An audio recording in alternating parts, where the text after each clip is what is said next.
नमस्कार। स्वागत है आपका एक बार फिर से कथा कल्प में।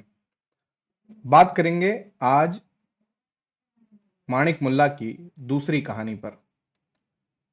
सूरज का सातवां घोड़ा, दूसरी दोपहर, घोड़े की नाल। अर्थात किस प्रकार घोड़े की नाल सौभाग्य का लक्षण सिद्ध हुई।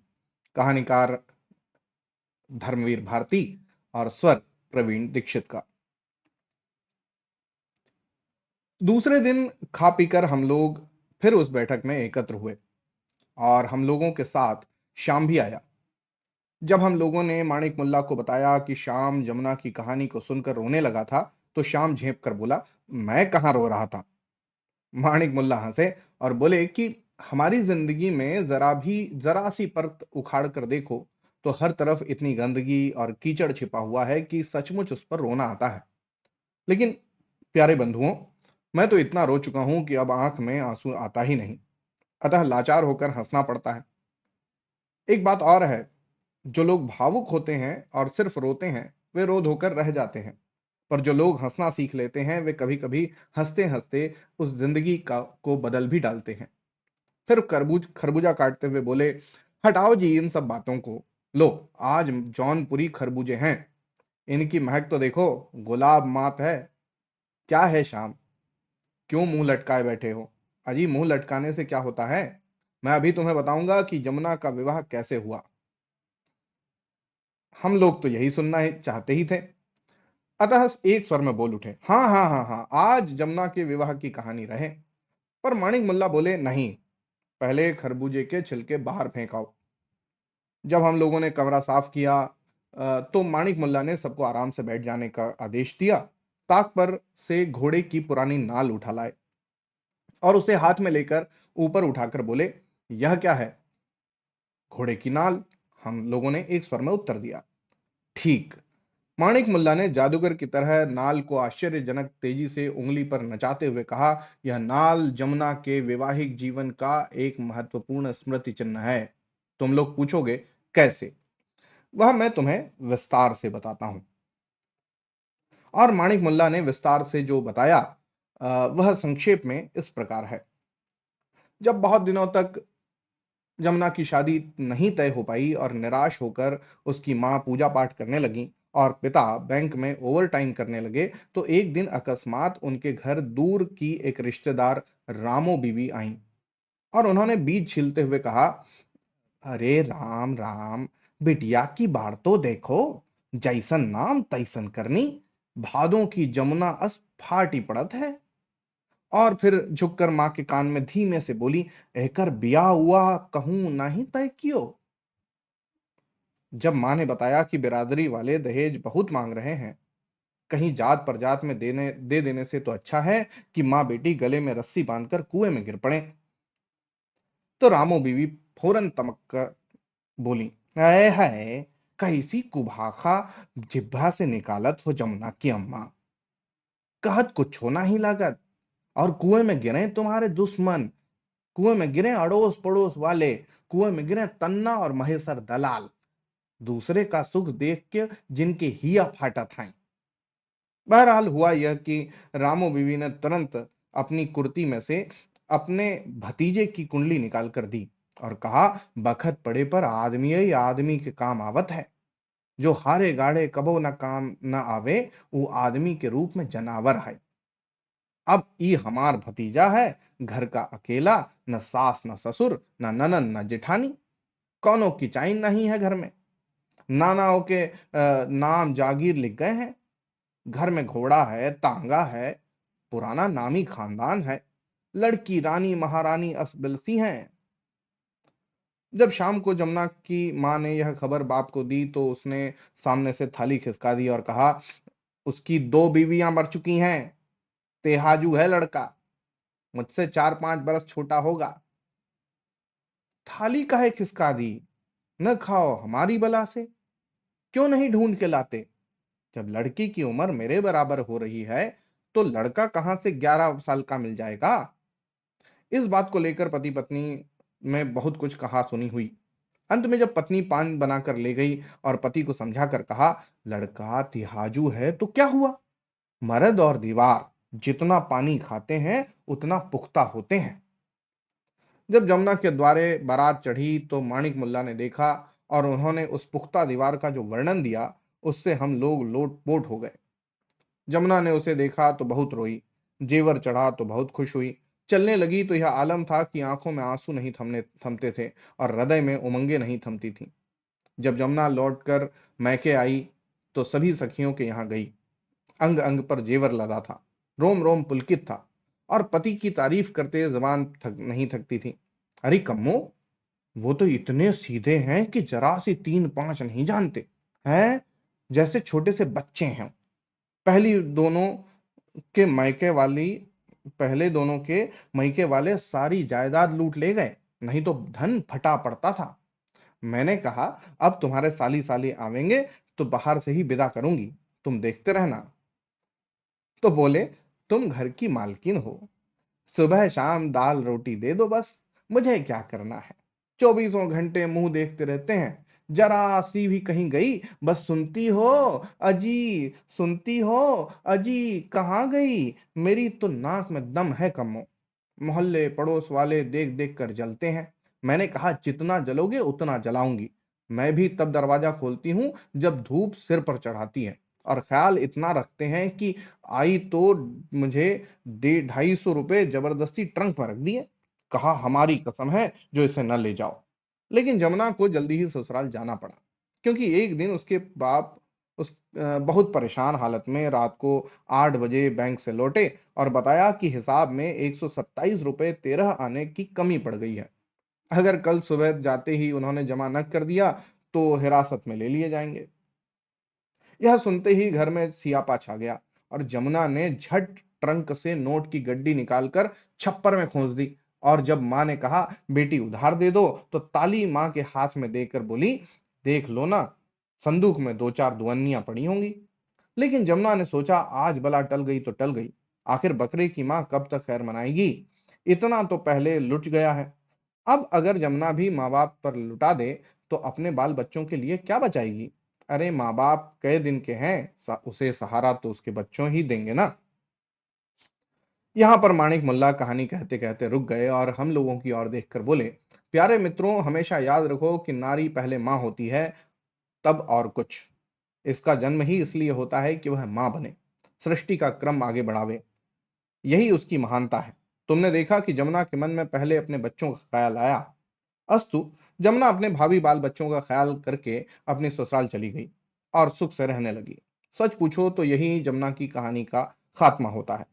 लेकिन आपने तो घोड़े की नाल दिखाई थी, इसका तो जिक्र ही आया ही नहीं। ओ, मैंने सोचा देखूं तुम लोग कितने ध्यान से सुन रहे हो।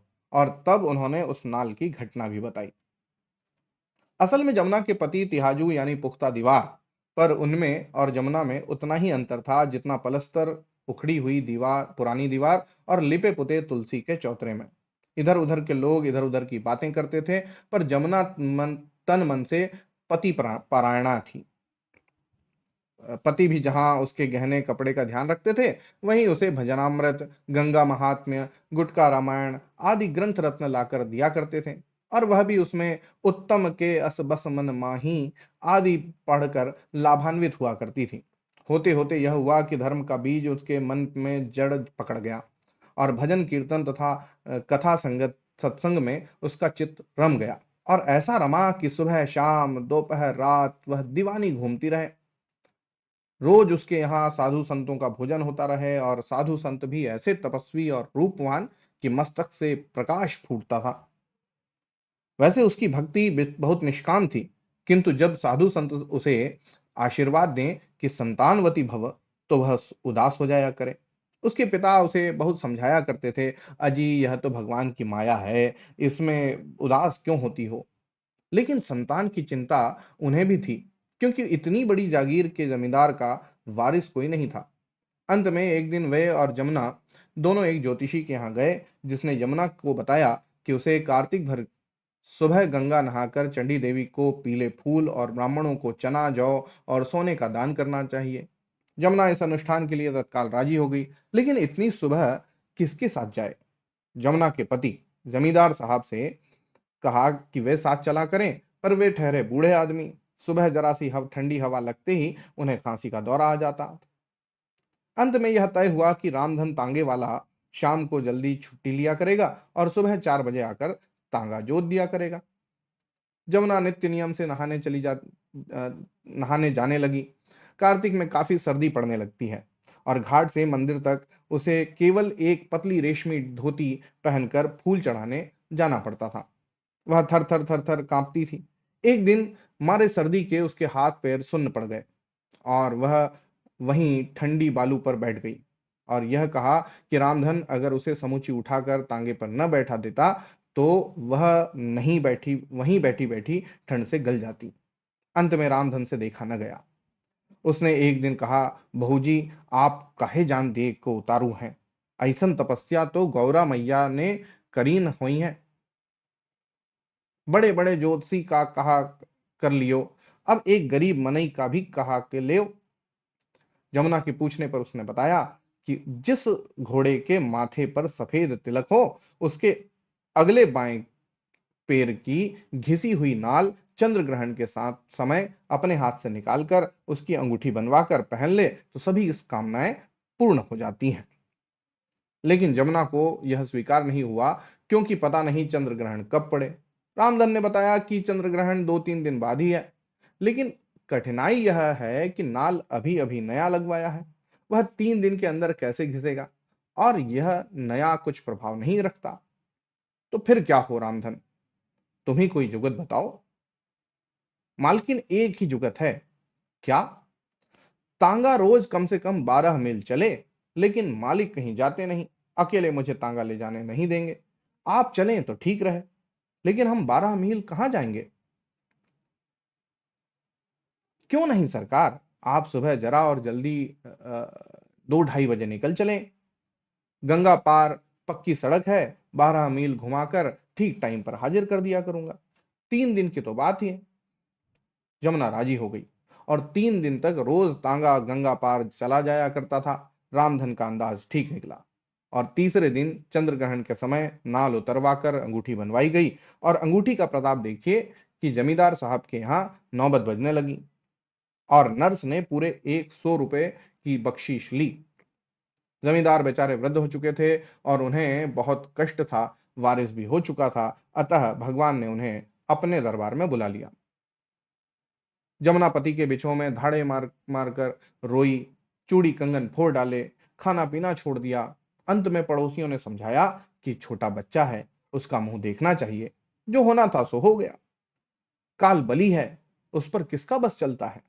पड़ोसियों के बहुत समझाने पर जमुना ने आंसू पोंछे, घर बार संभाला। इतनी बड़ी कोठी थी, अकेले रहना एक विधवा महिला के लिए अनुचित था। अतः उसने रामधन को एक कोठरी दी और पवित्रता से जीवन व्यतीत करने लगी। जमुना की कहानी खत्म हो चुकी थी, लेकिन हम लोगों की शंका थी कि माणिक मुल्ला को यह घिसी नाल कहां से मिली। उसकी तो अंगूठी बन चुकी थी। पूछने पर मालूम हुआ कि एक दिन कहीं रेल सफर में माणिक मुल्ला को रामधन मिला। सिल्क का कुर्ता, पान का डब्बा, बड़े ठाठ थे उसके। माणिक मुल्ला को देखते ही उसने अपने भाग्योदय की सारी कहानी सुनाई और कहा कि सचमुच घोड़े की नाल में बड़ी तासीर होती है। और फिर उसने एक नाल माणिक मुल्ला के पास भेज दी थी। यद्यपि उन्होंने इसकी अंगूठी न बनवाकर उसे हिफाजत से रख लिया। कहानी सुनाकर माणिक मुल्ला श्याम की ओर देखकर बोले, देखा श्याम, भगवान जो कुछ करता है भले के लिए करता है। आखिर जमुना को कितना सुख मिला, तुम व्यर्थ में ही दुखी हो रहे थे, क्यों? श्याम ने प्रसन्न होकर स्वीकार किया कि वह व्यर्थ में दुखी हो रहा था। अंत में माणिक मुल्ला बोले, लेकिन अब बताओ इससे निष्कर्ष क्या निकला। हम लोगों में से जो जब कोई नहीं बता सका तो उन्होंने कहा कि इससे यह निष्कर्ष निकला कि दुनिया का कोई भी श्रम बुरा नहीं। किसी भी काम को नीची निगाह से नहीं देखना चाहिए, चाहे वह तांगा हाँकना ही क्यों ना हो। हम सबों को इस कहानी का यह निष्कर्ष बहुत अच्छा लगा और हम सभी ने शपथ ली कि कभी किसी प्रकार के ईमानदारी के श्रम को नीची निगाह से न देखेंगे, चाहे वह कुछ भी क्यों ना हो। इस तरह माणिक मुल्ला की दूसरी निष्कर्षवादी कहानी समाप्त हुई। अनध्याय। जमुना की जीवन गाथा समाप्त हो चुकी थी और हम लोगों को उसके जीवन का ऐसा सुखद समाधान देखकर बहुत संतोष हुआ। ऐसा लगा कि जैसे सभी रसों की परिणति शांत या निर्वेद में होती है, वैसे ही उस अभागिन के जीवन के सारे संघर्ष और पीड़ा की परिणति मातृत्व से प्लावित, शांत, निष्कंप, दीप शिखा के समान प्रकाशमान, पवित्र, निष्कलंक, वैधव्य में हुई। रात को जब हम लोग हकीम जी के चबूतरे पर अपनी अपनी खाट और बिस्तरा लेकर एकत्र हुए, तो जमुना की जीवन गाथा हम सबों के मस्तिष्क पर छाई हुई थी और उसको लेकर बातचीत तथा वाद विवाद हुआ। उसका नाटकीय विवरण इस प्रकार है। मैं खाट पर बैठकर तकिए को उठाकर गोद में रखते हुए, भाई कहानी तो बहुत अच्छी रही। ओंकार जम्हाई लेते हुए, रही होगी। प्रकाश, लेकिन तुम लोगों ने उसका अर्थ भी समझा? श्याम, क्यों? उसमें कौन कठिन भाषा थी? प्रकाश, यही तो माणिक मुल्ला की खूबी है। अगर जरा सा सचेत होकर उनकी बात तुम समझते नहीं गए तो फौरन तुम्हारे हाथ से तत्व निकल जाएगा, हल्का फुल्का भूसा हाथ आएगा। अब यह बताओ कि कहानी सुनकर क्या भावना उठी तुम्हारे मन में? तुम बताओ। मैं यह समझकर कि ऐसे अवसर पर थोड़ी आलोचना करना विद्वत्ता की परिचायक है, बोला कि भाई मेरे तो यह समझ नहीं आया कि माणिक मुल्ला ने जमुना जैसी नायिका की कहानी क्यों कही। शकुंतला जैसी भोली भाली या राधा जैसी पवित्र नायिका उठाते, या बड़े आधुनिक बनते हैं तो सुनीता जैसी साहसी नायिका उठाते, या देवसेना, शेखर की शशि वशी, तमाम टाइप मिल सकते थे। प्रकाश सुकरात किसी टोन में, लेकिन ये बताओ कि जिंदगी में अधिकांश नायिकाएं जमुना जैसी मिलती हैं या राधा, सुधा और गेसु और सुनीता और देवसेना जैसी? मैं चालाकी से अपने को बचाते हुए कहा कि पता नहीं, मेरा नायिकाओं के बारे में कोई अनुभव नहीं, यह तो आप ही बता सकते हैं। श्याम बोला, भाई हमारे चारों ओर दुर्भाग्य से 90% लोग तो जमुना और रामधन की तरह ही होते हैं, पर इससे क्या? कहानीकार को शिवम का चित्रण करना चाहिए। प्रकाश, यह तो ठीक है, पर अगर किसी जमी हुई झील पर आधा इंच बर्फ और नीचे अथाह पानी और वहीं एक गाइड खड़ा हो जो उस पर से आने वालों को आधा इंच की सूचना तो देता है और नीचे के अथाह पानी की खबर नहीं देता, तो वह राहगीरों के साथ को धोखा देता है या नहीं? मैंने कहा, क्यों नहीं? तो अगर वह राहगीर बर्फ टूटने पर पानी में डूब जाएं तो इसका पाप गाइड पर पड़ेगा ना? शाम, और क्या? बस माणिक मुल्ला भी तुम्हारा ध्यान उस अथाह पानी की ओर दिला रहे हैं जहां मौत है, अंधेरा है, कीचड़ है, गंदगी है। या तो दूसरा रास्ता बनाओ, नहीं तो डूब जाओ। लेकिन आधा इंच ऊपर जमी बर्फ कुछ काम न देगी। एक और नए लोगों का यह रोमानी दृष्टिकोण, यह भावुकता, दूसरी ओर बूढ़ों का यह थोथा आदर्श और झूठी अवैज्ञानिक मर्यादा सिर्फ आधी इंच बर्फ है जिसने पानी की खूंखार गहराई को छिपा रखा है। मैं और ओंकार अब ऊब जाते हैं, सोचते हैं कब यह लेक्चर बंद हो। प्रकाश उत्साह से कहता जाता है, जमुना निम्न मध्य वर्ग की भयानक समस्या है। आर्थिक नींव खोखली है। उसकी वजह से विवाह, परिवार, प्रेम, सभी की नींवें हिल गई हैं। अनैतिकता छाई हुई है, पर सब उस ओर से आंखें मूंदे हैं। असल में पूरी जिंदगी की व्यवस्था बदलनी होगी। मैं ऊब कर अब जम्भाई लेता हूं। प्रकाश, क्यों? नींद आ रही है तुम्हें? मैंने कई बार तुमसे कहा है कि कुछ पढ़ो लिखो, सिर्फ उपन्यास पढ़ते रहते हो। गंभीर चीजें पढ़ो, समाज का ढांचा, उसकी प्रगति, उसमें अर्थ, नैतिकता, साहित्य का स्थान। मैं बात काटकर, मैंने क्या पढ़ा नहीं, तुम्ही ने पढ़ा है। यह देखकर प्रकाश की विद्वत्ता का रोब लोगों पर जम रहा है। मैं क्यों पीछे रहूं? मैं भी इसकी मार्क्सवादी व्याख्या दे सकता हूं। प्रकाश, क्या? क्या व्याख्या दे सकते हो? मार्क्सवादी? अरे यार रहने भी दो। हाँ, मुझे नींद आ रही है। देखिए, असल में इसकी मार्क्सवादी व्याख्या इस तरह हो सकती है कि जमुना मानवता का प्रतीक है। मध्य वर्ग माणिक मुल्ला और तथा सामंत वर्ग जमींदार उसका उद्धार करने में असफल रहे। अंत में श्रमिक वर्ग रामधन ने उसको नई दिशा सुझाई। प्रकाश, क्या? क्षण भर स्तब्ध और फिर माथा ठोक कर बोला, बेचारा मार्क्सवाद भी ऐसा अभागा निकला कि तमाम दुनिया में जीत के झंडे गाड़ आया और हिंदुस्तान में आकर इसे बड़े बड़े राहु ग्रस गए। तुम ही क्या, उसे ऐसे ऐसे व्याख्याकार यहाँ मिले हैं कि वह भी अपनी किस्मत को रोता होगा। जोरों से हंसता है, मैं अपनी हंसी उड़ते देख कर उदास हो जाता हूँ। हकीम जी की पत्नी नेपथ्य से, अरे मैं कहती हूँ यह चबूतरा है या सब्जी मंडी, जिसे देखो खाट उठाए चला आ रहा है, आधी रात तक चक चक चक चक, कल से सबको निकालो यहां से। हकीम जी जो कि नेपथ्य में है कांपती हुई बूढ़ी आवाज में बोले, अरे बच्चे हैं, हंस बोल लेने दो, तेरे अपने बच्चे नहीं हैं, फिर दूसरों को क्यों खाने दौड़ती है। हम सब सकता हम सब पर सकता छा जाता है। मैं उदास होकर, बहुत उदास होकर लेट जाता हूँ। नींद पर से नींद की परियां उतरती हैं, पलकों पर छम छम छम छम नृत्य कर। यवनी का पतन। और आज की कहानी समाप्त। तो आप देखेंगे कि एक ही कहानी में वो हमारे चिर परिचित पात्रों के साथ अलग अलग तरीके से कुछ घटनाएं घटित होते हुए दिखाई देंगी। और धर्मवीर भारती के इस उपन्यास को आप जितनी बार सुने, आप जितनी बार पढ़ें, बड़ा रोमांचक है। नए नई चीजें आपके दिमाग में जोड़ती चली जाएंगी और साथ में उसका एक अलग तरह की व्याख्या आपको देखने को मिलेगी। ये बड़ा अलग तरह का उपन्यास है। सुनते चलिए मेरे साथ। होगी अगली कड़ी में फिर मुलाकात। तब तक के लिए बहुत बहुत धन्यवाद और जय हिंद।